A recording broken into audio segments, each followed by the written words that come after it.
I'm hoping you guys could help me out. I have this Capcom 18-in-1 CPS2 board. It works pretty good with a little oddity that I'm trying to figure out. I don't know if anybody's ever come across this before or not.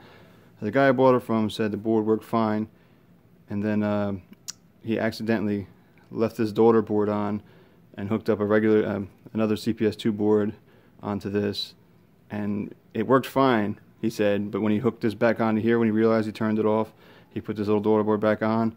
The menu is a little strange. There are about 3 or 4 games that don't work, and then most of them are where they're supposed to be. You press start and it loads up that game, but a couple of them will load up a different game. When you pick a certain game on that menu, it'll load a different one, and there are like 3 or 4 games that are just loading to a blank screen.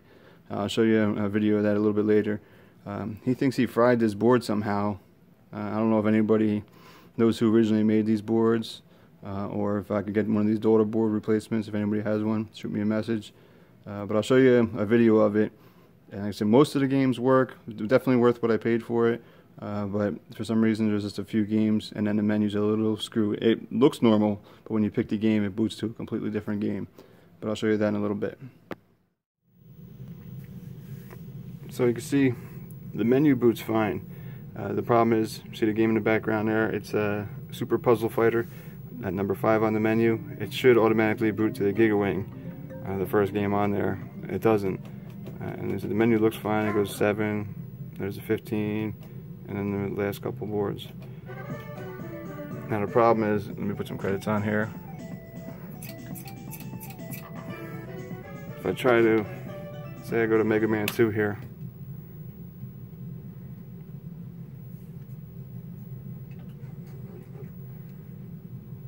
You can see Mega Man 2 goes right to Hyper Street Fighter 2. And there's all kinds of issues. Go back to the menu here. So most of them work. There's about 8 or so that work. If you go through here, if you try Gigawing, it goes to Super Puzzle Fighter. Obviously, when we boot up, you see that. The Mega Man 2 goes to the Hyper Street Fighter.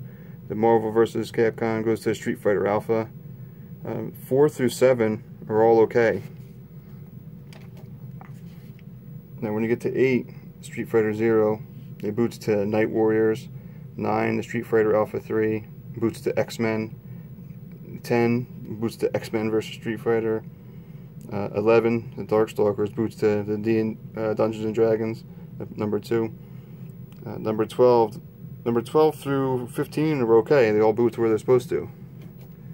And then 16, 17, and 18, they don't boot to anything. They boot to a blank blue screen. I'll show you here. It's almost like the battery died on it, but these obviously don't have a battery. But yeah, 16, 17, 18, just to the blue screen. So if you guys know anything that could help me out here with this, like I said, most of them work. It's well worth the price I paid just for the games that are on here. But I like to have it working perfect. Like I said, the guy who I bought it from plugged in the little daughter board into a regular JAMA CPS2 board, and he thinks he fried it that way because once he put it back, that's when this menu issue came. If you guys have seen anything like this, shoot me a message. I'm also going to post it on KLOV, see if any guys over there can help me out. Thanks.